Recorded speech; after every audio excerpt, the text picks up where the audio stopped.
Asante sana Bwana Gavana Isa Timami. Ningependa mwanzoni kutoa shukrani kwako na viongozi wenzako wa county government na pia wa county assembly na wengine wote ambao ni wa biashara na sehemu mbalimbali kwa kutualika hapa Lamu ili tuungane nanyi kwa siku mbili hivi tupate nafasi ya kutosha kujadiliana na kufahamu yale ambayo yanaendelea na changamoto ambazo mko nazo. Jambo langu la kwanza, nataka nichukue fursa hii kuwapongeza viongozi wa Lamu wote wakiongozwa na Gavana Isa Timami kwa sababu wamewahi kwa huu muhula wao kuhakikisha kwamba kuna ushirikiano mwema sana kati ya serikali ya kitaifa na serikali ya kaunti ya Lamu. Kupitia kwa huo uhusiano tumeona hali ya utulivu na hali ya amani ambayo haijawahi kuonekana kwa muda mrefu.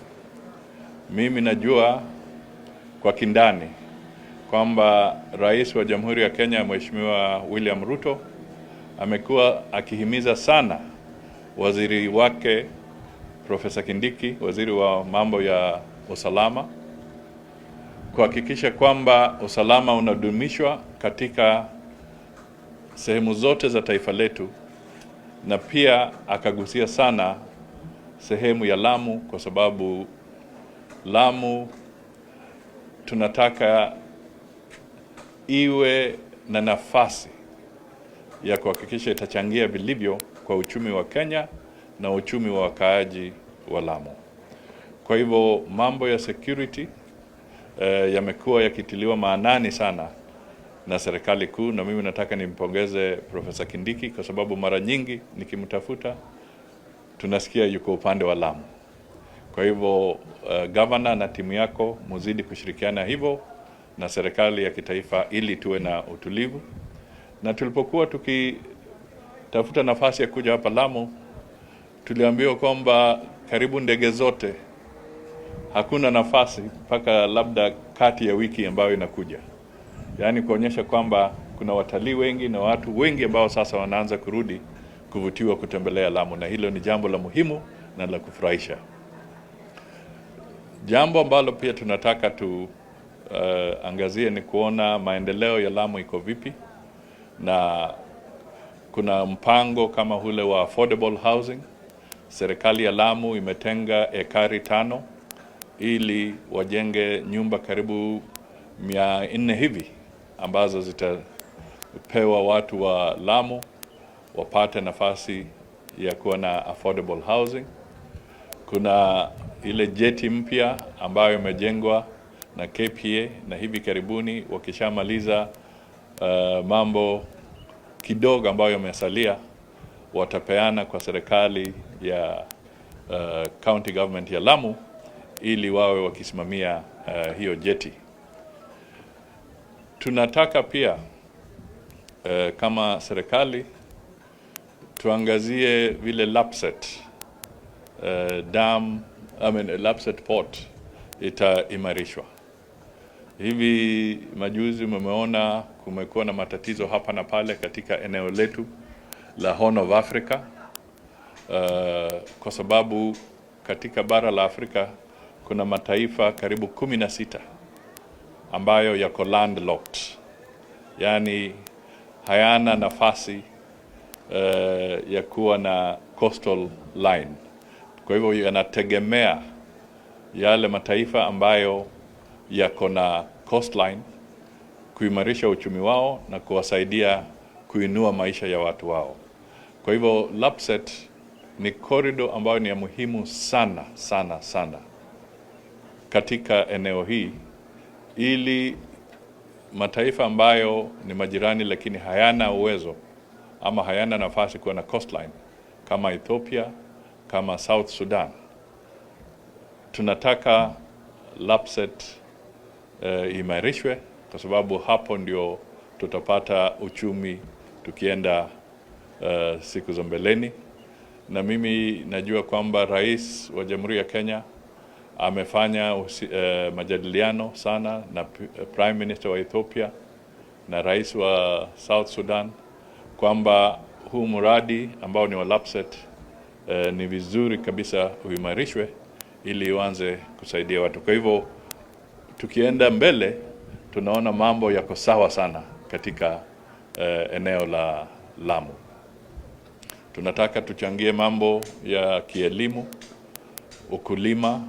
Tumeelezwa mambo ya pamba ambayo inakuzwa hapa. Kuna wale wanataka kuweka factories za korosho hapa, na haya ni mambo mazuri ambayo tunaanza kuona kwa county ya Lamu. Kwa hivyo mimi ni kuwasihi tu kwamba tukiwa hapa kama Wakenya, nyinyi ndio front line yetu, nyinyi ndio wale mtatusimamia mbele ili eneo hii tubadilishe kabisa, lakini la muhimu tuwe na utulivu na hali ya amani, ndio haya yote ambayo tunazungumza yatendeke.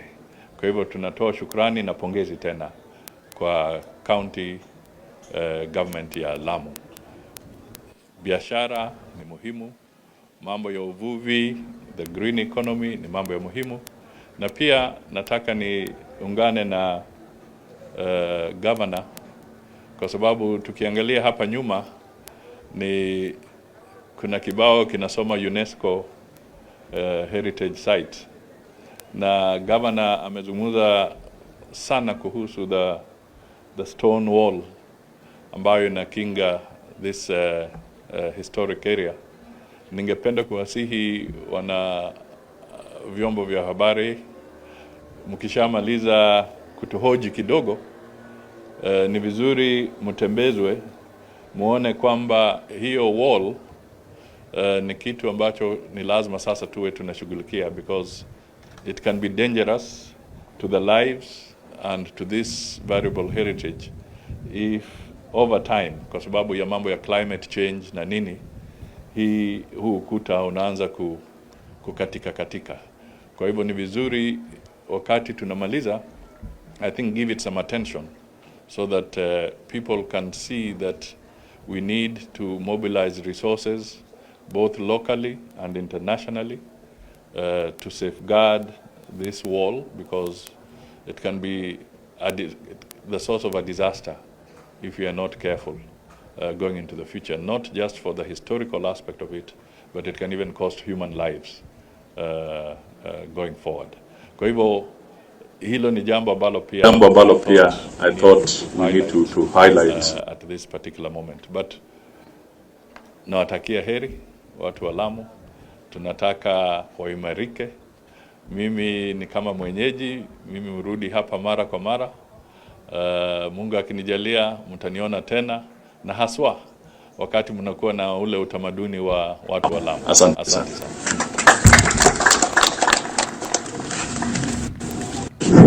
Yes. Mawili kwangu ama kwa governor?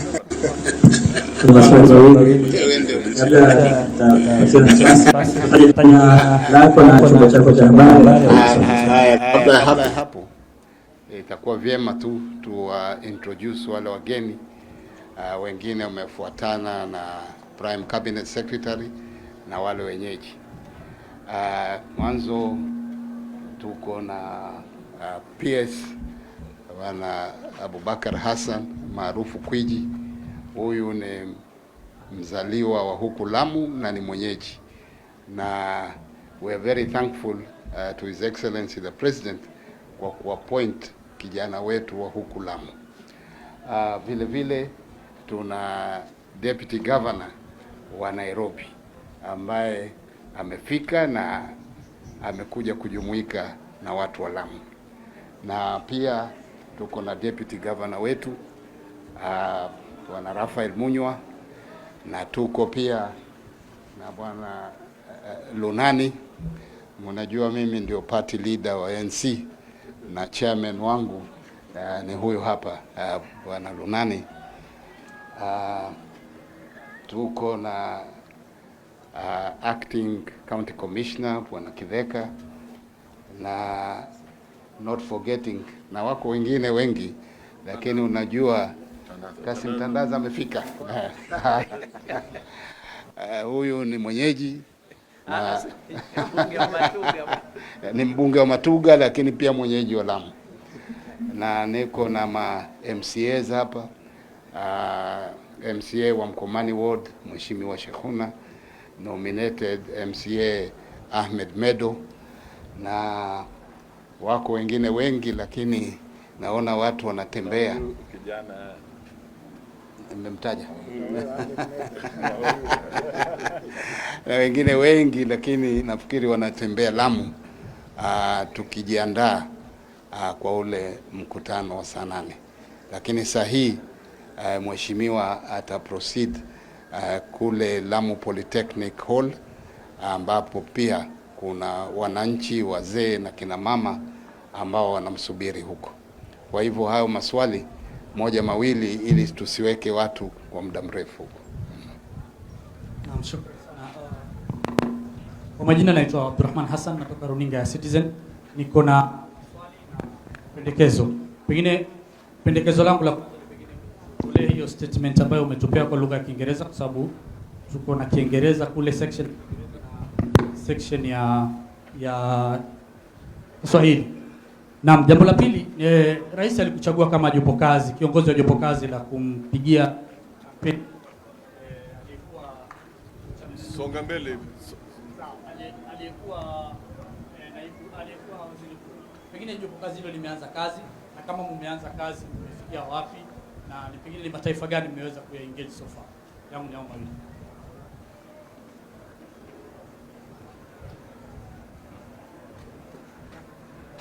Asante. Labda kwa kabla sijafika kwa mambo ya AU, ulikuwa nasema ni sehemu gani ungetaka niongee kwa Kiswahili ama kwa Kiingereza?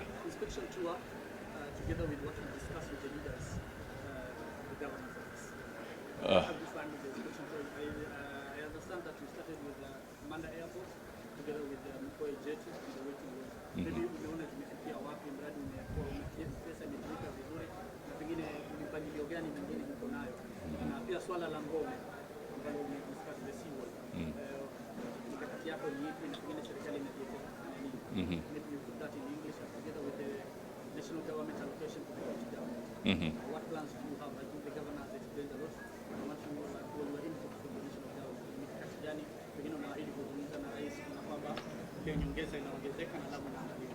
Okay, fine. Let me start with just to recap yesterday. When we landed, the first project of inspection was the airport, the Lamu airport, which is undergoing rehabilitation. Lamu Airport has the runway is about 2 kilometers in length, but we need to do a little more in terms of repairing the full stretch of 2 kilometers so that it can land more aircraft and bigger aircraft more comfortably than it's doing at the moment. So that is one of the key issues that ought to be done. There was equally the concern and the call for the electrification of the airport so that it's not powered by a generator, but if it can be connected properly to the grid. And the call here is that REREC should accelerate some of its programs here so that the airport can be connected fully to the grid, and that will also enable them to install the landing lights, which would mean that aircraft can land even within the late hours or early hours of the morning. So I think that is a very critical area. The other thing that we were able to inspect is the new jetty at Mkoe, which has been built by the national government through the Kenya Ports Authority, and it's going to be, once it's commissioned, it shall be handed over to the county government of Lamu for management. That is important because they have invested a lot of money, to build jetties and to undertake construction in the seabed is not an easy issue. They had to make sure that it is solid, and they have drilled pile foundations up to about 30 meters deep in order to make sure that that jetty is solid and strong enough for the next several years or decades while serving the people of Lamu. That again is a good development for safety and for comfort of the users and visitors to Lamu.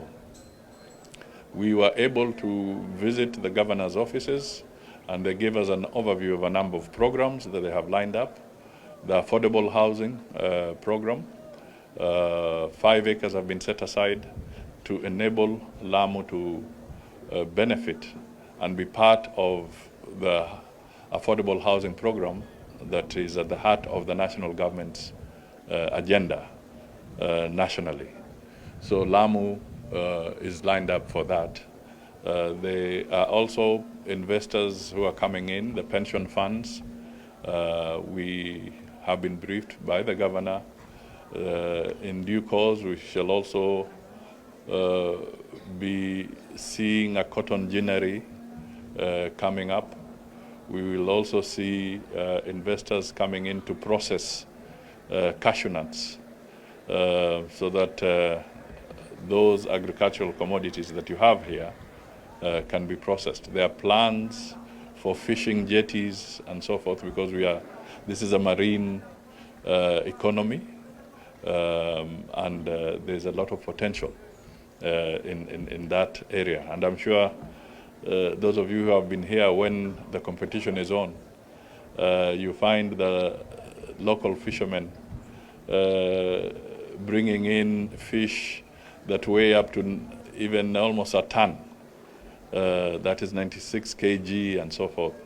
That is a very huge fish, and there's an opportunity for that to happen. Areas like further aquaculture.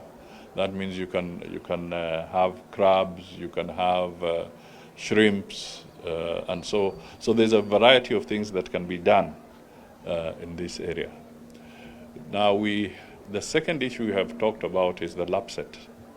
There's great opportunity. As you know, the national government of Kenya has spent already over 56 billion shillings to set up the initial foundations and berths for the lapset, the Lamu port. And the Lamu port, remember, is deeper than the Mombasa port. The draft here is about 17 to 18 meters, while Mombasa gets to about 12 to 13. So looking into the future, the Lamu port can take bigger or heavier vessels, and therefore there's a lot of potential that we are looking at in this particular area. Over and above that, I talked briefly about the challenge of landlocked countries in Africa. There are 16 landlocked countries. They don't have access to the coastline, and therefore they depend on the countries that have access or have coastlines. Now, Kenya happens to be one of those countries, and there are countries who are friendly, Ethiopia, Sudan, South Sudan, and many others who can make access, who can get access through the Lamu corridor. And recently you even saw the Prime Minister of Ethiopia here on a state visit. So these are serious engagements that the government of President Ruto is involved in to make sure that we can show up the potential of Lamu port. That means that once the infrastructure is complete, and Lami inaendelea as we speak, they're doing the roads going towards Isiolo, and there's another section. If they through the Wajir, Habaswen area, which can make it even shorter to get to Moyale. Once these are done, you can see the potential that is going to visit Lamu, if I may put it that way. Security becomes integral to all this. The government of Kenya, working with the county government, has been focused on security matters. Professor Kindiki has been a regular visitor of Lamu, ensuring that the security situation is improved. And as a testimony to that, even getting a flight to come here has been a challenge, because the number of visitors has suddenly shot up, which is a good sign. So we want the security aspect to also be consolidated and maintained. Finally, so that I don't speak too much, this is a heritage site, World Heritage Site, and the UNESCO emblem or message is right behind us. And the seawall here is deteriorating. Some sections have actually collapsed. Now, this is the effect of climate change and the dangers that come with it. So I was appealing to you as members of the Fourth Estate that after this press conference, I would really appeal to you to take a very careful sail along the seawall so that you can see what I'm talking about. It is important that we rally support both from our partners and even internally, because retaining this can be very costly to the county government on its own. So definitely international and national support will be necessary so that we can safeguard any future challenge which could be even not just a risk to the property, but it can also cost human lives. So it is important that that is given due attention. On the budget issues that the governor has raised, Lamu has got its unique challenges, and he's raising a very legitimate and valid issue that when we look at the resource allocation for counties, sometimes it's not always good to just go with the traditional formula in terms of the population and so forth. We must look at the unique challenges that some of our counties have.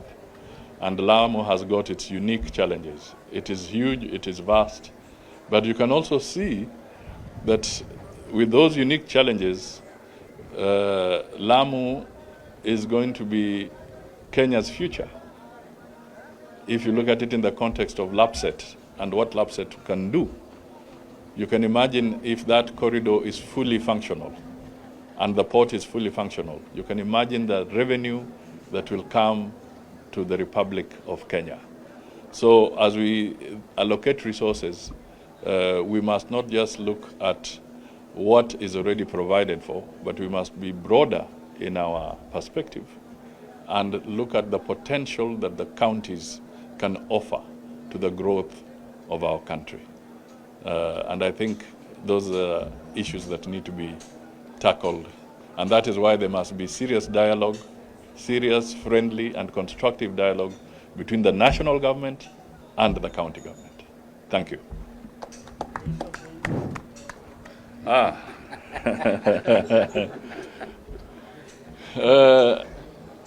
First of all, let me just put it this way, that Kenya, which is part of the East African country, has a legitimate and timely opportunity to offer leadership to the African Union. If you go into the past, since the African Union was set up, the first, we've had about 2 leaders from the West African bloc who have held that position. We have had leadership from South Africa. You know, there was Connery and there was Ping from the West African bloc.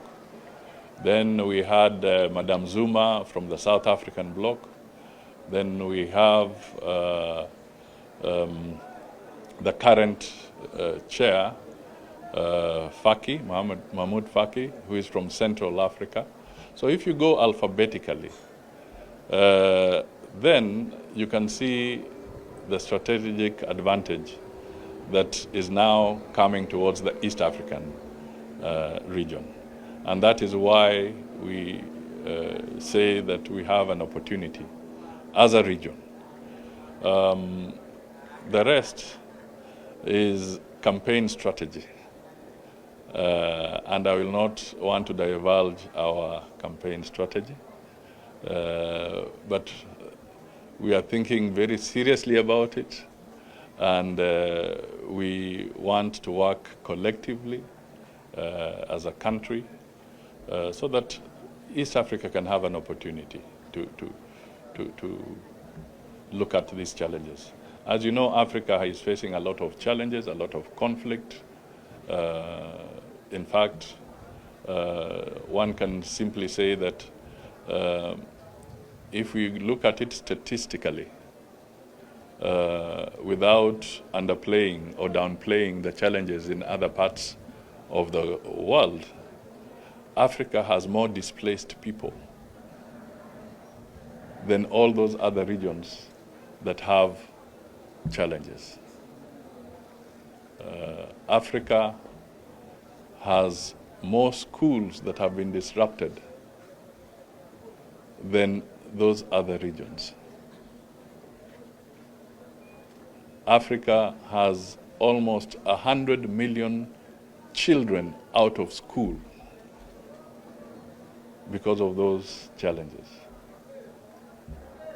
Africa is facing a very serious food security challenge because of these conflicts.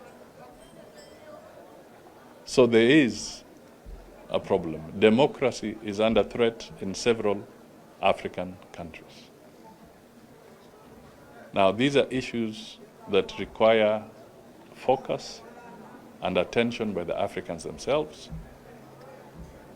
And I believe that is what East Africa would like to offer going forward in terms of what can we do. Because when you listen to the debate, even Africans are talking more about the conflicts outside Africa than the conflicts in Africa. Africans themselves are concentrating more on conflicts outside Africa than conflicts in Africa. But when you look at the statistics, it shows you that the crisis is much bigger in Africa. And that is where we should give adequate attention, while at the same time still taking cognizance of the global challenge. But let Africans also look internally and see what can be done to stem the crisis in Africa. Thank you. Asante sana. Thank you so much.